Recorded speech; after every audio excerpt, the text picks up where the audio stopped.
আসসালামু আলাইকুম সবাইকে। ওবায়দুল কাদেরকে এটা একটা গুঞ্জন চলতেছিল যে উনি ভেন্টিলেশনে চলে গেছে আর ওনাকে লাইফ সাপোর্ট দিয়ে রাখা হয়েছে। কথাটা সত্যি, হ্যাঁ কথাটা সত্যি।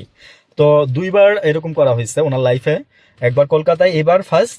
এর আগেরটা গুজব ছিল, অনেক আগেরটা। আর এটা হচ্ছে আপনার সেকেন্ড, তার এটা হচ্ছে সেকেন্ড।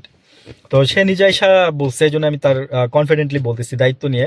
সে নিজে এসেই বলছে, আহ, বলতেছে যে আমি মারা গেছি, আমাকে জানাজা দেওয়ার জন্য মানুষ প্রস্তুত হচ্ছে, আমার কবর খোঁড়া হচ্ছে।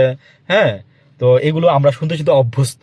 মানে ওবায়দুল কাদের বলতেছে আর কি, যে ওরা শুনতে শুনতে এগুলো অভ্যস্ত। ওবায়দুল কাদেরকে এর আগেও 2-3 বার মেরে ফেলছে মানুষ। তো উনি এগুলো বলছে, আচ্ছা বলার পরে লাস্টে উনি একটা কথা বলছে, খুব সংক্ষিপ্ত একটা বিবরণী রাখছে উনি। বলার পরে একটা কথা বলছে যে নির্বাচন হবে কিনা। উনি আবার মাঝখানে আরেকটা কথা বলছে, যদি আমি কথাটা আবার রিপিট করে শুনি নাই, যে ইউনুসকে ফোন দিচ্ছিলাম নাকি এরকম একটা কিছু একটা কি যেন বলছিল। আমি আসলে কি আর বলবে, এই জন্য ওর কথা আমার শোনার খুব বেশি একটা ইচ্ছা হয় নাই। তো যেটা আমি বলতে যাচ্ছি সেটা হচ্ছে, সে বলতেছে যে নির্বাচন হবে কি হবে না। হ্যাঁ, নির্বাচন হবে কি হবে না 12 তারিখ আসলে দেখা যাবে বা বোঝা যাবে। এই ধরনের একটা পারসেপশন সে কিন্তু দিয়ে গেছে। তো আমি এই জিনিসটাকে মেনশন করে আমি দেশবাসীকে জাস্ট একটা মেসেজ দেওয়ার ট্রাই করলাম, যে আমরা তো সবাই বলতেছি যে নির্বাচন হবে কি হবে না, এবং অলরেডি নির্বাচন যে না হওয়ার একটা দামাদল কিন্তু শুরু হয়ে গেছে। জাস্ট এই আজকে থেকে বলতে পারেন জিনিসটা হয়েছে। দামাদলটা কিভাবে তৈরি হয়েছে দেখেন, যে নাহিদ আসিফকে আপনার শোকজ করছে ইসি। তারপরে হচ্ছে রুমিন ফারানকে ওইদিক দেখেন ম্যাজিস্ট্রেটের সাথে ইউনোর সাথে লেগে গেছে।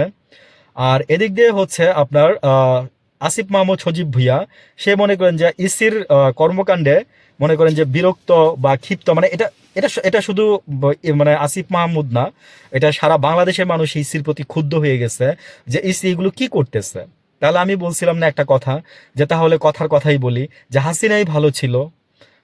মানে মুখ দিয়ে খারাপ কথা বলান বারবার শুধু আপনারা। তো উইথ ডিউ রেসপেক্ট বলতে হবে আবার, বুঝছেন না ভাই? মানে নির্বাচন কমিশন তো, তো আমরা তো ভাই সাধারণ নাগরিক। তো এখন কথা হচ্ছে যে আমরা সাধারণ নাগরিকরা যা চাই, এখানে বলবেন যে হয়তোবা আসলে কি দেখেন, আমি যে জিনিসগুলো চাচ্ছি এখানে আমাদের মৌলিক অধিকারগুলো লুকায় আছে। আপনি যদি নির্বাচনে আপনি যদি ভোটটা ঠিকভাবে দেন, আপনি যদি যোগ্য ব্যক্তিটাকে ঠিকভাবে পান, তাহলে আপনি কিন্তু দেখেন আপনার আপনার যে মৌলিক অধিকারগুলো আছে আপনি সেইগুলো নিশ্চয়তা ঠিকভাবে পাবেন। এই যে বিএনপি যে কার্ড দিবে বলছে, হ্যাঁ, এই কার্ডটা নিয়ে যে কত দুর্নীতি হবে, এটা আমি আরো 7 দিন আগেই মানে একদম জাস্ট চিন্তা করছি। সেদিন গতকালকে দেখলাম পিনাকিদার তাই বললো, মানে আমরা তো দুর্নীতি দেখছি ভাই। হ্যাঁ, এই যে মনে করেন যে রেশন কার্ড ইন্ডিয়াতে এখনো চালু আছে, এক্সাম্পল এইটাই মনে করেন, সেম টু সেম। আরেকটা ভিডিওতে বলবো এই রেশন কার্ডটা নিয়ে। ভালো থাকবেন।